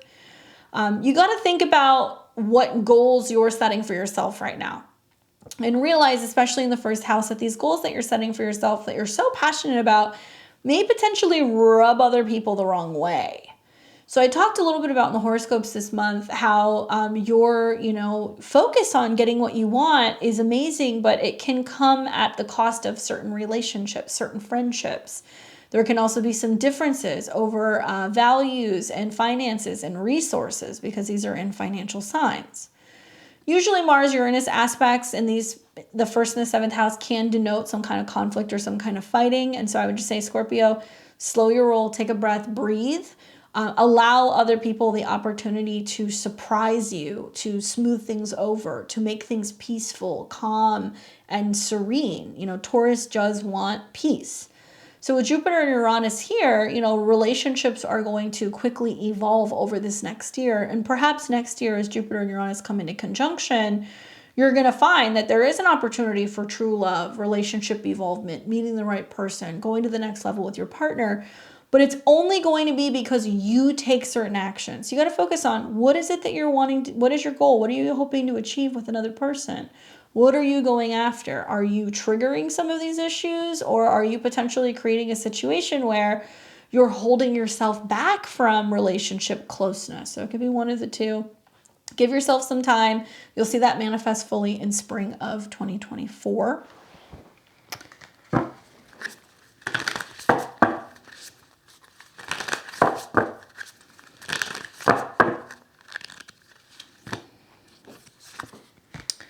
The card that I get for you is the Devil. There's the Oogie Boogie Man. I wonder if this is both a combination of Saturn or Pluto, because Pluto is in a Capricorn sign. But we know the Devil is about feeling stuck, feeling trapped. When Mars is in opposition to Uranus, it's going to push back if it's feeling stuck or if it's feeling trapped. So it can be breaking through, having breakthroughs, no longer feeling bound by something. So I do think that if you're feeling like stuck in the past, or if you're feeling like you're stuck in a certain rut in a relationship, it's breaking out of it. But I also think that this is about becoming aware of like some of your hangups, right? Capricorn can also be connected to the Devil, and that's your third house where Pluto is. So it's your mindset. It's how you communicate. It's if you're telling yourself, I'm never going to find anybody, that's never going to happen, this, that, and the other. Yes, then you can find that it is more challenging for you to meet people. But if you start wrapping your head around the idea that change is possible, you can break through things, you can, move through old patterns and blockages, then you start to realize like, you can evolve and you're not going to be stuck in some of the same old. So hopefully that's helpful for you, my Scorpios. Definitely don't let the Oogie Boogie Man get you in this one. And I hope it's, if it's your birthday, I hope it's as exciting as it seems like it looks like it's going to be. All right, so we've got Sagittarius and Sagittarius rising. You're going to be doing this new moon in Scorpio in your natal 12th house. So that's a little spooky. So you're going to be having this in your 12th house. This is about deep inner exploration and spiritual matters that are being emphasized. There's a drive to confront hidden and repressed issues from the past, transformation and healing on a subconscious level. Well, 12th house is about what's hidden. So private spaces, dreams, intuitions, healing centers, hospitals, things that are clearing and cycling out, right? Because this is the new moon before we come into your birthday season. There is a sense of really needing to let the past go. Mars is connected with Scorpio, but it's also connected to the 5th house. So this can be about hidden love affairs, hidden issues revolving around self-doubt. This can also be about connecting to the heart space. This can be about clearing out things relating to the past lovers, past romantic things that have not allowed you to feel connected to yourself. Whatever kind of cycles out here, it's important to kind of let these things do their thing, because Mars might be cutting and severing something that needs to go before you go into your next birthday season. Now, the other way of looking at this is Pluto. Pluto is the co-ruler. Pluto is sitting in your 2nd house of money and resources. There's a wide sextile, so it means that there can be some unexpected change or letting go or loss that can impact your finances. But this is a positive aspect. A sextile is supporting. So some unexpected gains, some unexpected payoff, something playing out, relating to a financial matter, I think that might go into your favor. Something maybe that you receive from another person, because the moon is involved as well. Now, it doesn't mean it has to happen right now. You'll see it happen over time. And the 12th house is also very spiritual. So when I look at like the new moon conjunct Mars, sit, burn a candle, burn some sage, smudge something to kind of clear out anything that you feel like is just hovering around that needs to go. And the opposition that's taking place to Uranus, I think it's going to be about your thinking, what you make time for. This can also be about opportunities to learn, making some changes in your schedule so that way you can travel more, right? Third house can be that as well. The other way of looking at this is, you've got Jupiter, which is your planetary ruler, and Uranus that are going to be meeting next spring in your 6th house. So it means that you are going to be evolving and leveling up something about your daily routine, your health, maybe even about your workspace and the people that you work with. Maybe you're going to be working for yourself independently. Maybe you're going to move to a new office. Maybe you're going to have a new schedule. But this is also going to be about health. So there's a need to kind of come to terms with things that are going on behind the scenes or subconsciously that needs to be dealt with so you can prevent certain health habit or issues. What else? I think Mars in opposition to Uranus as well makes me wonder if there's going to be some challenges unexpectedly with coworkers or some challenges unexpectedly with pets. That can be the other way of looking at it, especially if there's one that maybe like needs like some kind of treatment. Venus is in positive aspect. It's not there quite yet, but those of you guys who have animals that are having changes with their health or their diet, issues with allergies, shifts in regards to their physical state, it can have you kind of going like, okay, I got to go and do something about this, and needing to kind of get some support.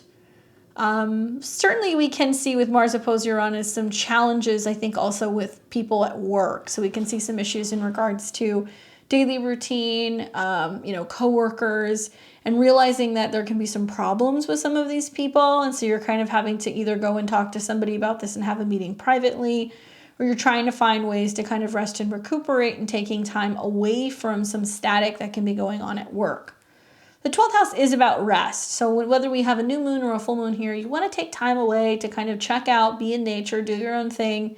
I think Scorpio in the 12th house is a wonderful time to like take a hot bath or to go and do some cleansing work or to go and do some ritual work by yourself to kind of purge and release and let go of old habits. All right, so let's see what the card says for you, my Saggies. Mars is also heat, drumming, shamanic work, dealing with repressed frustration or anger.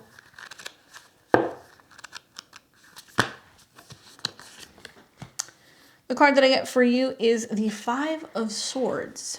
That makes sense. Working through, agitation, frustration, aggravation, I think, coming from other people. I think with Mars being there, it's like there can be some stuff that you're realizing where you're frustrated and like needing to get out of your own way. Mars is connected to the 5th house Aries. So you're like, okay, there's this thing that's going on. I just need to work through it. Maybe you're, going to a private place to work out. That could be wonderful with Mars in the 12th house, and you're working through your frustrations in a physical way, trying to develop healthier habits. But this can also be about conflict and communication and sharing ideas and people who can be kind of like agitating or like threatening. Mercury's on your ascendant, so you're definitely going to give people a piece of your mind. But I think you're learning to process things in a healthier way and trying to find the middle ground between not saying too much, but also not completely holding it inside and holding back. But watch for that frustration and the opportunity to transmute issues and kind of let them go. Good luck, my Saggies.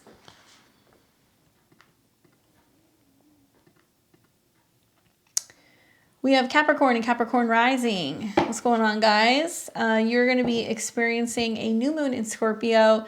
This will be taking place in your natal 11th house. So this is the place of friends, social networks, group associations. That's where we're really going to be focusing with this new moon. Obviously, this can have you feeling very social with a number of planets sitting in this particular house. I think for some of you guys, it's about being more assertive when it comes to your social circles, going out and like actually making plans, trying to make new friends, taking action in regards to the people who you align yourself with the most.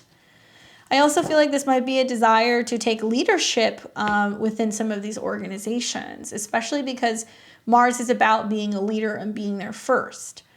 Now, Mars deals with your 4th house of home and family.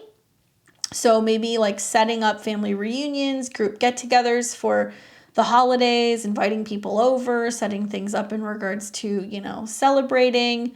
Maybe it is about having family meetings. Maybe it is about sitting down and talking to roommates about things, or, you know, setting up opportunities for friends and other social groups to come and meet you.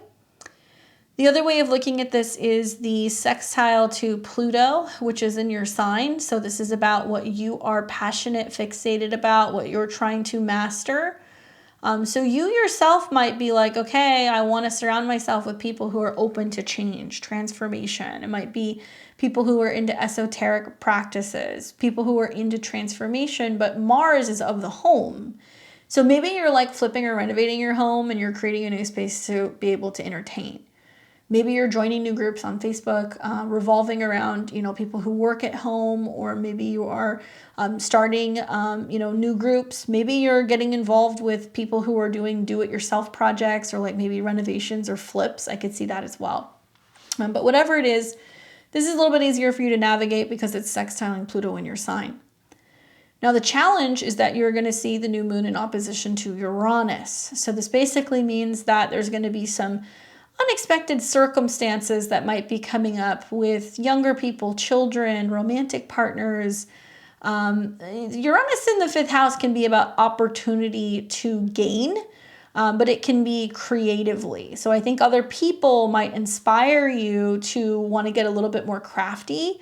They might inspire you when it comes to children, romance, self-employment, creativity, and really putting your talent on display. So I'd love to see you participating and working with groups of people where you guys can share what you're all working on independently, and you can feel inspired by what they're doing, but you can also show other people what you've created. This is still kind of financial. You know, the 11th, 2nd, and 5th house, these are financial houses. So this can also be where there is an opportunity to set intentions to be like, I want to make a little bit of extra cash. How can I make a little bit of extra cash, you know? And do I go and promote a side business or a hustle or a hobby out there? Do I join a group or an association that can help me really magnify making some of my dreams possible and being able to bring in some more resources? But definitely taking charge is a huge theme. The good news is also, you know, the Jupiter-Uranus conjunction coming next spring for many of you guys might be that you're working independently, or you have a breakthrough when it comes to a talent, or, you know, maybe you're, you know, able finally to, yeah, just participate more in your hobbies, participate more in dating. This can be wonderful also for children. I know some people are still going to, with the Jupiter-Uranus conjunction, be having kids or making big changes or making major strides in their love life. So if you're not doing any of these professional things, maybe it's just about getting out there and socializing and meeting people again. So that way you're feeling like you can have some breakthroughs in the love department.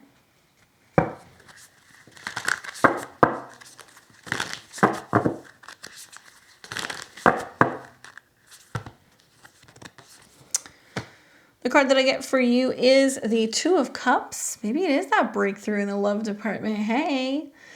So Two of Potions is Two of Cups. That's like the you know, the couple that's offering each other the chalice, that connection and being able to receive an offer.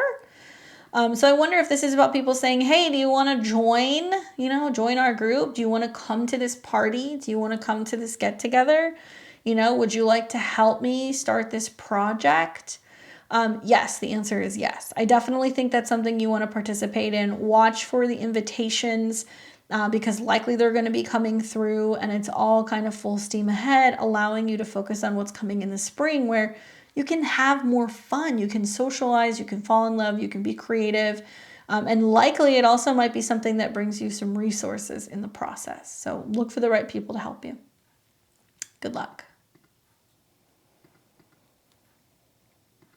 All right, so now we've got Aquarius and Aquarius rising. You'll be doing this new moon in Scorpio in your natal 10th house. So if you happen to be a Aquarius sun, moon, rising around 18 to 22 degrees, heads up, this is going to be a little bit more intense than what you're used to. You will be experiencing a square. Now, the new moon's in the 10th house, which deals with your career, your work, your reputation. So there's going to be more focus on your career, your public image during this time. You may feel a strong urge to assert yourself in your professional life. You might have much more of like a competitive spirit at work. And the drive for success and recognition is going to be very, very strong. Now, you have all these planets in the 10th house. The sun shines, Mars takes action, and the new moon is saying we're setting new intentions, revolving around my routine, and also how I feel about what I'm doing out in the world. While this all squares Aquarius, it's playing nicely and trining with Saturn and Neptune elements in your second house of income. So this is a really busy and significant time for you professionally out in the world. It's about being able to take action to make your financial dreams come true. So you really want to lean into the trines to Neptune. It's going to help you kind of navigate and kind of, alleviate some of the intensity of the oppositions to Uranus. Now, if you are wanting to start a new position, if you're wanting to go out and find a job, if you're wanting to apply for another department, if you're wanting to launch your own business, all of these particular, activations seem to indicate that that's what's going to be coming. The challenge is that this new moon is in almost exact opposition to Uranus, which is your modern day ruler. So similar to that of Leo, where Leo is kind of stuck at home, but has a lot of work out to do in the world. For you, you're doing all of the work out in the world. There is a lot of professional things, moving and shaking for you, but where you may feel like you would rather be is at home, in bed, lounging, relaxing, unboxing, designing, moving, right? Like you want to be grounded. And so there's a lot out in the world right now that's keeping you busy, but you're kind of feeling like where you would rather be. Look at it like this. The work that you do now and the seeds that you plant now are going to make it possible for your home and private life dreams to really unfold in the spring of 2024. So you got to really show up right now and kind of put the points on the board, do the work, even though I know it's going to feel a little overwhelming. I think it's really positive because the co-ruler is in your 12th house. So it tells me that you're finalizing, kind of working on some stuff behind the scenes before you have a big breakthrough in 2024 when Pluto's in your sign. Now, eventually in April of 2024, Jupiter and Uranus will come into conjunction in your 4th house, which basically means you're going to have some sudden development, some kind of growth, maybe a relocation, maybe it's a place where you can entertain, you can have more fun, or just some of your home goals are going to come full circle. Whatever it is, it's going to be unusual. So I think that, you're going to be doing a lot of work between now and then, giving you the money, the funds, and the resources to be able to make that dream a reality. Yes, it's a little challenging. Oppositions seem to indicate that, work might be dictating where you're living, or you have to make some changes in where you're living because you're looking for a job at a new place. You might be feeling pulled in two directions between what's going on with home and your private life and your family versus what your responsibility is out in the world. Go talk to Leo. They will commiserate with you. And like I said, in my mind, Mars in Scorpio is in a strong position. So even though the opposition is pulling in both directions, for me, this is kind of looking like, you're really going in the direction of being capable of kind of putting your nose to the grindstone and getting the work done, knowing that it's really going to pay off, especially for you in this next year. And Mars connecting to the North Node, obviously it's making an inconjunct, but Mars being the ruler is saying this is about traveling, communicating, sharing, writing, and having to kind of like do this quickly, right? So you might be feeling like, there's the pace of work is really picking up quite nicely. And communication is going to help you navigate some of this stuff. The card that I get for you is the Eight of Cups, the Eight of Potions. Cool card. For me, the Eight of Cups is about being like, I am moving on. I'm moving forward. And so some of you guys are like, I want to get as much done and much work out of the way as possible because I am, moving in the spring, or I'm retiring, or, maybe I'm quitting my job. Mars in the 10th house can be like, if something's not working, ending, quitting, walking out on a job. I can see that happening for some people. Although Mars trine Neptune makes me feel like you don't have to do that, that things are financially providing, that if you do cut back at work, it's because you feel successful enough or that you've made enough and you're allowing yourself to focus more on your fourth house things. But Eight of Cups is walking away, leaving something behind, being like, I'm good here.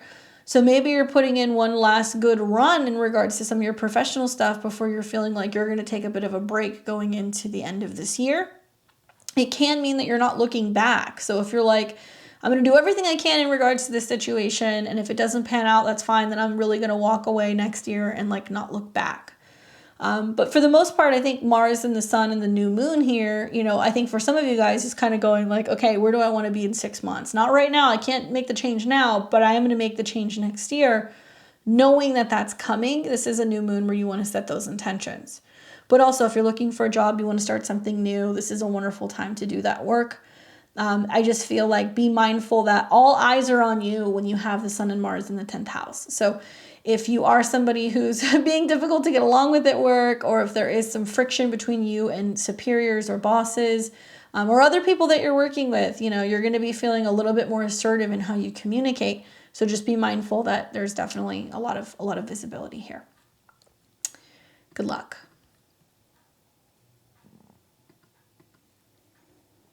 And now we have Pisces and Pisces rising. You'll be having this new moon in Scorpio in your natal 9th house, which is all about belief, philosophy, ideas, and travel. Well, this particular new moon is friendly because it's in a fellow sister sign. It will be making a slight trine to Neptune in your sign. Equally, if you have anything from 18 to 22 degrees of Pisces, you'll be experiencing a trine. Now, the 9th house new moon, this is about expanding your horizons and exploring new ideas. This is going to become essential over the next few months. There will be a desire to assert your beliefs and engage in philosophical debates, a drive to pursue educational goals, or possibly even travel. Now, Mars is closely connected to this, and Mars is connected to the 9th house, but it's also connected to the 2nd. So I could see you investing more in travel and education. I could see you pushing more to learn more because you want to be more resourceful. Maybe you want to make more money. You want to be more financially independent with that North Node in your 2nd house. And maybe this is like having you go, I need a spiritual routine, or I need a religious routine, or some kind of practice to help me keep the faith, to believe in myself, right? Because the 2nd house North Node transit is all about self-esteem and also values.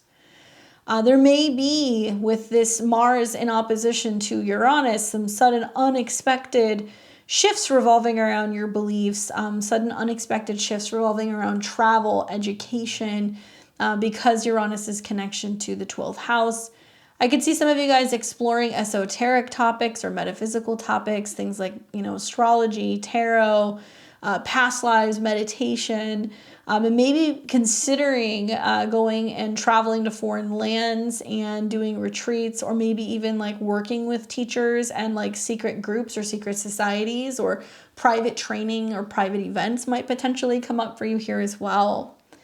Keep in mind that Pluto is also the secondary ruler, and Pluto is in the 11th with a wide sextile. So you may be traveling to connect with people in other places. Maybe you're aligning with, elders and people who can be teaching you more about these things. Uranus in the 3rd house, Jupiter, your chart ruler, and Uranus will be meeting there in the spring of 2024. So that means that you're going to do something relating to this. You may need to really utilize a new language traveling in a foreign land. You may launch a astrology YouTube channel or podcast.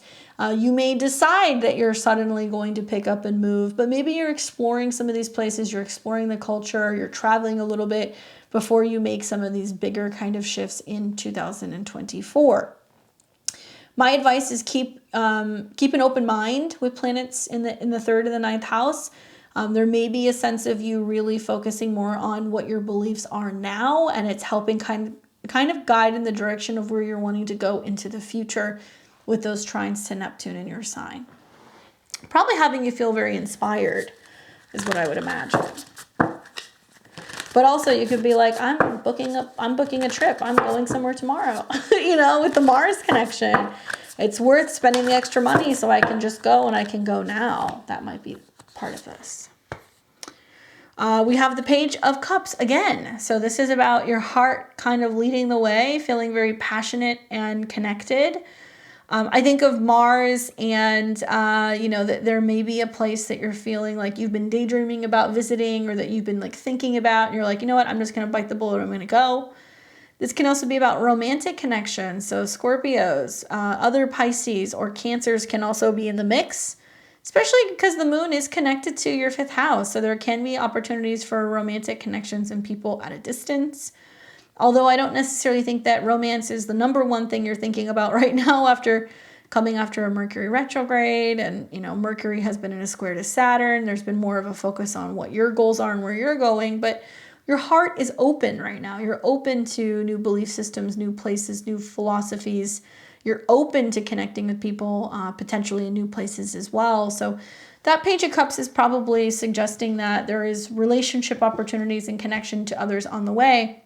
They're just going to have a different perspective or a different viewpoint that they're going to be sharing with you. Okay? Good luck, my Pisces. All right, guys. Well, that is the new moon in Scorpio in a nutshell. I hope it's a good one for you. Keep in mind, you're going to be feeling it the 12th, the 13th, the 14th. So it's going to be a couple working days. Feel free to come back to this video. Leave me some comments. Let me know how it goes. Give it the full month, right? We have to give it really up until that next new moon that we're going to have. So it looks like this is going to be in action until about the 27th of November. Okay. Oh, wait, no, I take that back. That's the full moon. So until the 12th of December, when we have a new moon in Sagittarius. So give it 28 days to work through this particular cycle. Feel free to come back, leave me your comments below. I'd love to hear how you're feeling with this. And let me know what you guys are doing to celebrate for Halloween. I'd love to hear all the fun, witchy things that you guys are doing. Don't forget to like, comment, share, and subscribe. Give me a thumbs up if you like this content, and consider sharing it with someone else, or consider joining my memberships and support me being a full-time content creator. If you guys want to see some of my classes and some of my products, I've got all kinds of calendars, and I teach tarot and astrology and much, much more. Check out my website below at beyondtheveiltarot.com. You guys can see my schedule, and you can book a personalized one-on-one with me. Until next time, I'll see all of you guys very soon. Take care.